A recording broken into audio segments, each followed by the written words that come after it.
This episode is brought to you by LifeLock. Between two-factor authentication, strong passwords, and a VPN, you try to be in control of how your info is protected. But many other places also have it, and they might not be as careful. That's why LifeLock monitors hundreds of millions of data points a second for threats. If your identity is stolen, they'll fix it, guaranteed, or your money back. Save up to 40% your first year. Visit LifeLock.com/podcast for 40% off. Terms apply. Hey, it's Ryan Reynolds here from Mint Mobile. Now, I was looking for fun ways to tell you that Mint's offer of unlimited premium wireless for $15 a month is back. So I thought it would be fun if we made $15 bills. But it turns out that's very illegal. So there goes my big idea for the commercial. Give it a try at mintmobile.com/switch. Upfront payment of $45 for 3-month plan, equivalent to $15 per month required. New customer offer for first 3 months only. Speed slow after 35 gigabytes if network's busy. Taxes and fees extra. See mintmobile.com.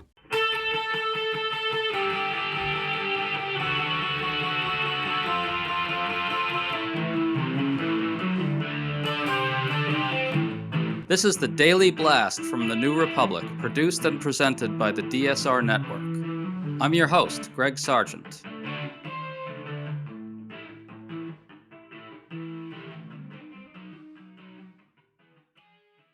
The MAGA movement has been in full meltdown ever since President Trump's Department of Justice concluded they have no evidence that sex offender Jeffrey Epstein kept a client list or was murdered in jail. This contradicted a major MAGA conspiracy theory, and MAGA influencers are screaming cover-up.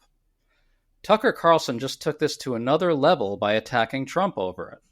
Tucker faulted Trump's government for failing to take MAGA's questions about the situation seriously, and even criticized Trump himself, which in the MAGA universe is a rarity. So what is it about the Epstein matter that pushed MAGA to the point of directly taking on Trump and his top officials, rather than merely falling into line, as they so often do? Nobody decodes right-wing pathologies better than historian Nicole Hemmer, author of several major books about the right and its media sources. So we're talking to Nicole about all this today. Great to have you on, Nicole. Great to be back, Greg. So what makes this story so rich is that senior Trump administration officials are now reaping what they sowed on Epstein in a big way. Back when they were mere MAGA influencers, Kash Patel and Dan Bongino, now the director and deputy director of the FBI, were incredibly vocal in questioning the official version of Epstein's suicide. Remember, the story then in some quarters was that the deep state was covering up the truth about Epstein because elite Democrats just might be in the Epstein files and were part of a pedophilia ring. Now Patel and Bongino are being accused of the cover-up. Nicole, can you give us your overview on all this? Sure. So that's a pretty good start because Bongino and Patel are plucked from the world of conservative media and had been these, as you were saying, these primary attackers against the deep state. And so when they were put in these key positions at the FBI, there really was a sense in MAGA land that they were going to blow the lid off this whole thing. And people were really excited about it. And so, maybe like a month into the administration, conservative influencers go to the White House. Attorney General Pam Bondi gives them these like big sort of files that are on the front, have on them like part 1 of the secret Epstein files. And she continued to promise over the following months that she was going to be delivering more soon, especially because those original files turned out to have nothing in them. Like they were just all the stuff that was like publicly available on the internet. And so there had been this real energy around the Epstein files. And this was going to be one of the places where the Trump administration really pushed back against the deep state. And then a couple of weeks ago, 3 weeks ago, 4 weeks ago, Kash Patel turned up on Joe Rogan's show. And one of the things that he talked about was that he could say conclusively that Epstein had not been murdered, that he had committed suicide in prison. Rogan was very skeptical of this claim, but it was sort of the entering moment of what has been rolled out in recent weeks about Epstein and the administration's complete dismissal of the conspiracy. Can you bring us up to date on how this all came to be? What are the Epstein files and how did the right get so interested in it? Can you take us from, I guess this goes way back to the Bush years, take us from there to now? Yes, so this goes all the way back, as you said, to the Bush years, 2006, 2007. The case is opened up against Jeffrey Epstein. There is this sense, especially as he gets rearrested during the first Trump administration, that he is this central player in this world of elite pedophilia rings. And this hits differently in 2018, 2019 than it did in 2007 because it slots in so easily with MAGA conspiracies around Pizzagate and around QAnon, which is about this child pedophilia ring led by Democrats. And so you get the Epstein case on top of that. And now you have actually somebody who is in prison who has been associated with all of these leaders. There are pictures of him with Donald Trump, pictures of him with Bill Clinton, pictures of him with Reid Hoffman, with all of these different people who are political and economic elites. And now they have someone, right? It's not just these like airy conspiracies, but this is actually real. This is somebody who's facing charges, and then he dies in prison. And that just supercharges the conspiracy, because then the question is, you're like, he clearly didn't commit suicide. He had all these powerful people he was about to expose, and now he's dead. And that has become the center of the pedophilia ring conspiracies on the right that have just never let up, because that is kind of the core conspiracy of MAGA world. And it becomes the way that MAGA attacks the deep state under President Biden, right? It's added to their indictment of the deep state under Biden. Right. And they have like this broad, sprawling conspiracy about the deep state. But the Epstein stuff is so important because it's so emotionally charged and it's so deeply connected to all of these other conspiracies. It is sort of like the core conspiracy. And if this is true, then obviously all of the other conspiracies are true. Because if you have a deep state that is willing to cover up and even facilitate child rape, then they will do anything. And they're so clearly and purely evil. And that's why this Epstein conspiracy is just so important to the right, because it is kind of the Rosetta Stone of all of their other conspiracies and ideas about the state. To stay up to date on all the news that you need to know, there's no better place than right here on the DSR Network. And there's no better way to enjoy the DSR Network than by becoming a member. Members enjoy an ad-free listening experience, access to our Discord community, exclusive content, and more. Use code DSR2025 for a 40% off discount on sign-up at thedsrnetwork.com/buy. That's code DSR2025 at thedsrnetwork.com/buy. Thank you, and enjoy the show. I think we should clarify here that at the time when MAGA and all the influencers were attacking the deep state this way, they were also attacking the deep state for trying to hold Trump accountable to the law, which, in MAGA land is like almost as bad as pedophilia. In steps Tucker Carlson into this maelstrom. He goes after Trump on all this during a speech at Turning Point USA. Listen to this.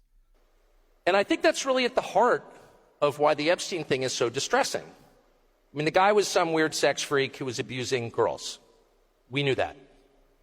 But the fact that the U.S. government, the one that I voted for, refused to take my question seriously and instead said, case closed, shut up, conspiracy theorist, was too much for me. The real question is, why was he doing this, on whose behalf, and where did the money come from? And those are the questions that need to be answered. And I think it's entirely fair to ask them. And it's not adequate to say anyone who asked them is somehow desecrating the memory of little girls who died in Texas. I'm not going to put up with that answer. I don't care who gives that answer. That is not acceptable. So Tucker doesn't name Trump there, but he cites the U.S. government that he voted for, which is his way of targeting Trump. And then he cites the fact that Trump brushed off a reporter's question about all this by saying it was inappropriate to ask about Epstein during Trump's event involving the Texas flooding. Trump flipped out at a reporter over that. Nicole, that's pretty direct from Tucker. And the thing is, it's hard for these people to attack Trump, isn't it? Because as history has shown, it threatens to cost them their audiences. What do you make of what Tucker did here? It is reflective of what's happening across conservative media and conservative influencer spaces right now. There is this sense that suddenly there are two poles to the MAGA world. One pole is loyalty to Donald Trump, and the other pole is this Epstein conspiracy. And now those are separate. And Trump has exacerbated that by not just being like, oh, we can agree to disagree, the way that he handles things like the COVID vaccine, which he gets crosswise with the base about. Instead of just let live, he has pretty openly attacked his own base as conspiracy theorists, telling them to shut up, stop asking questions. And man, there is no better way to tee up someone like Tucker Carlson or like other conservative influencers who see themselves as, you know, the outsiders trying to take on the insiders than saying shut up and stop asking questions. It's just such a softball. And Tucker, it just swings at it and knocks it out of the park because it's such a layup. And it is the weak point for Trump in this particular moment. And the way that he has, in some ways, mishandled the Epstein incident in a way that he hasn't mishandled anything with his base to this degree before, because it has sent conservative media and conservative influencers scrambling to try to figure out, how do I respond to this without getting crosswise with my audience? Because their audiences are pretty mad. In fact, Glenn Beck started his show today by just having people call in. And you can see this as like giving his audience a chance to vent. And a lot of them were very mad. Some of them were on verge of tears because of how angry they were with the Trump administration.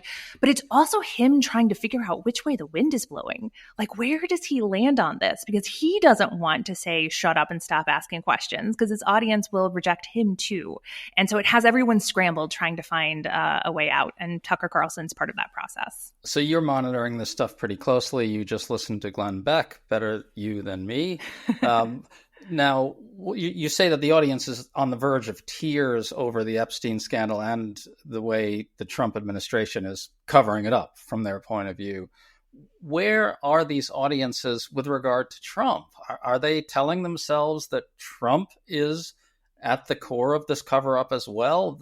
Because that's where it really breaks down for me in trying to understand what's going on with these people.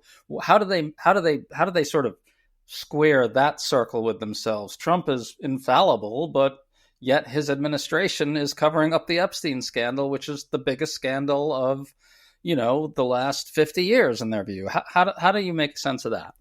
This is where all of the chaos is coming from, because people are trying to figure out where to fall on that issue. And so some folks have said, look, Trump has betrayed us. The only way that he could possibly ever win us back is by changing his position on Epstein and releasing everything. And by releasing everything, they mean releasing documents that prove that we were right about the Epstein conspiracy.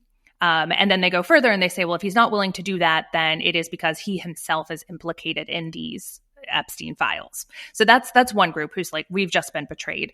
Others are like, you know I should trust Donald Trump, but he has let somebody like Pam Bondi, the attorney general, make all of these mistakes and hide all of this material from us.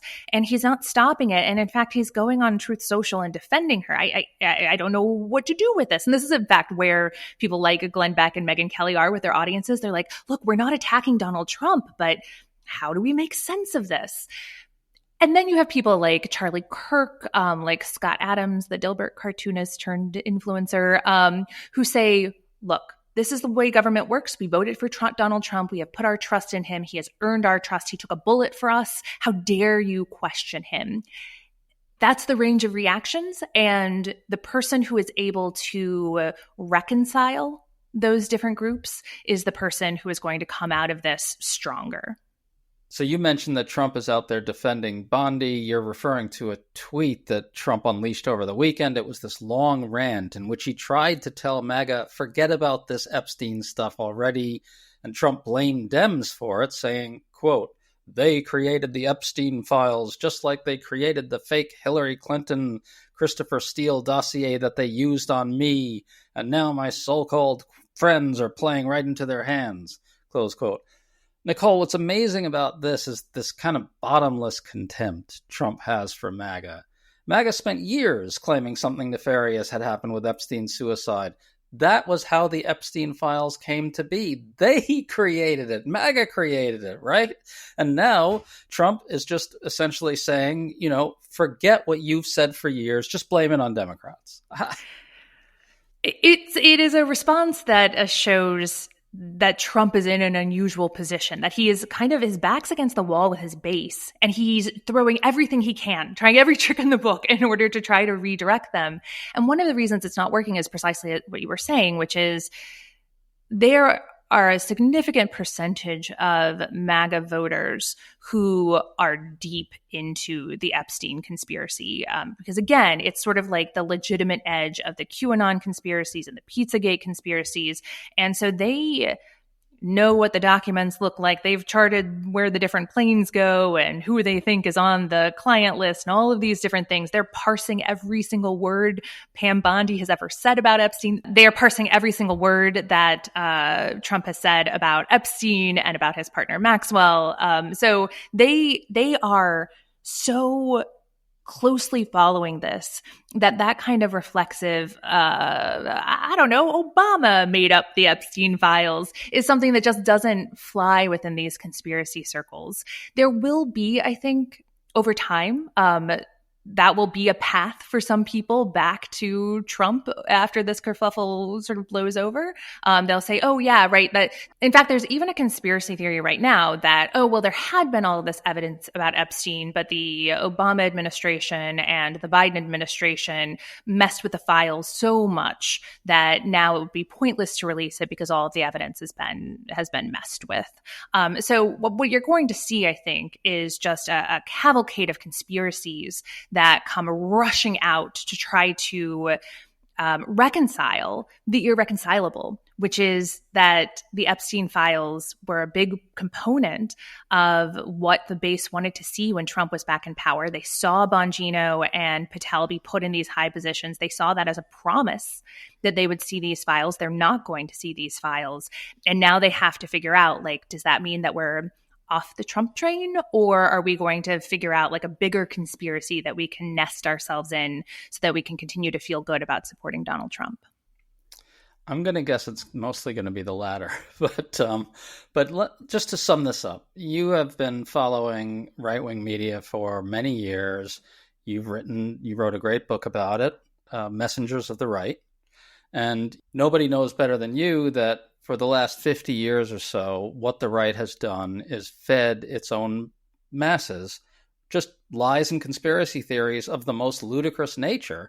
Where does this fit into that 50-year story? It strikes me that there's something kind of qualitatively different happening here with sort of the absolute contempt that Trump is showing to these audiences on this stuff and the challenge that this poses for right-wing media who had spent years telling their masses to take this seriously. It is a big challenge. And I do think you're right that it is qualitatively different in the sense that I think that it would have been very difficult 50 years ago to sustain conspiracy theories at this level, and to have a leader like Donald Trump who just is so divorced from reality, right? Who can create his own reality in a way. And that is down to an entirely different media system in which people are operating, and this kind of cult of personality around Donald Trump. And those two things are related. But what's fascinating right now is that people's loyalties have been divided on this issue. And somebody like Tucker Carlson comes in and he says, this is an opportunity. This is an opportunity for Tucker Carlson. Now, I'm not one of those people who think that Carlson is going to run for president or anything, but I do think that he is positioning himself to be the leader to the right of Donald Trump. He looks a lot in this sense like Pat Buchanan, who looked at the Reagan administration and said the biggest vacuum in American politics right now is to the right of Ronald Reagan. Tucker Carlson looks at contemporary politics and he says, the opening for me is to the right of Donald Trump. And he leans in much more heavily to the anti-Semitic parts of these conspiracy theories. He leans in even more heavily into some of the racist aspects of Trump's policies. It's sometimes hard to believe that there is more room to the right on that, but there is more room to the right on that. He is reconstituting in many ways what we called the alt-right back in the 2000 teens, which is like this more overtly, virulently racist and anti-Semitic and conspiratorial kind of right. And he is positioning himself as the leader of that part of the MAGA movement and is sort of claiming ownership of it. So I think one of the interesting things about this moment is how it replicates those previous moments in right-wing history where there has been division in the ranks. And there are people who have seen that as, okay, that's a political opportunity to move the right even further to the right. And that is the story of the last 50 years of American conservatism, is a right that has been drawn and has eagerly run further to the right, has radicalized more and more. And Tucker Carlson is positioning himself as one of those radicalizers. Just to go over that 50 years of history, it's longer than 50 now, I guess. We're talking about going back to the 60s and the Birchers and to the 50s and McCarthy. There's always this kind of constituency on the right that's available for these people who want to take the conspiracy theories to the next level. Can you just quickly walk us through those different iterations over the years right up to the present? Yes, conspiracism has been a big part of the right in its earliest Cold War iterations. McCarthyism and the Birchers were a big part of this, that idea that it wasn't just that communists represented a threat to the United States, but that they were, in fact, plotting to overthrow the United States, and that U.S. leaders like Dwight Eisenhower were in on it. This real sense that Americans weren't just locked in this existential battle, but they were being betrayed by elites in the universities, elites in politics. And that is kind of a through line through all of these conspiracies. They would continue through into the 60s and 70s, that the civil rights movement was a communist conspiracy, that white people were being betrayed in order to elevate Black people and to enrich elites in the United States. And then in the 1990s, the target turns to immigrants to the United States, particularly Latinos to the United States. And those were put forward as, this is the reason why your schools are overcrowded and why your government's going bankrupt and why the economy is not doing well. And that they are, in fact, being brought into the United States by political elites who are trying to betray you, the real American. And of course, Nicole, if I could just jump in and point out that those are the same people who said that the Clintons were killing people. Oh, absolutely. Yes. And I mean, the kind of edgier, far out there conspiracies have also been there the entire time. There was a book written about Lyndon Johnson in 1964 that suggested that he and his wife had killed like a dozen people, which was a forerunner to the Clinton Chronicles in the 1990s, which is a forerunner to the Clinton Chronicles of the 2010s. This idea that that Democrats are not just corrupt and they're not just political opponents, but they're actively evil, and they're responsible for murders and pedophilia and all of these different things. Right. So just to wrap this up, very deeply embedded in the structure of these conspiracy theories at their most virulent is this idea that there's this massive enemy within that's corroded its way through all the ranks, all the way to the very top. That was what was behind the Eisenhower stuff, behind the Bircher stuff, right, all the way up through the Clintons, as you mentioned. And so in a way, the Epstein matter is so potent for the right for precisely that reason. This was the moment when they had their own people, when the conspiracy theorists had their own people in the government to finally reveal all this to be the real truth. And that's what's being betrayed. Isn't that what's happening here? This is the moment that makes it something that is a difference of not just degree, but of kind, because this really was the first time, even more so than the first Trump administration, the very first time that the conspiracists were in the building, that the conspiracy theorists had their hands on the files, and the conspiracy theorists go into the government and they come back out and they say nothing to see here. And there could not be a bigger betrayal. And that is why the heads are exploding all over the right now. That really sums it up so perfectly. My God, it's hard to see how this resolves itself, but maybe Trump will just keep telling people what to think and they'll fall into line. Nicole Hemmer, it's an enormous pleasure to talk to you as always. Thanks so much for coming on. Thanks so much for having me back.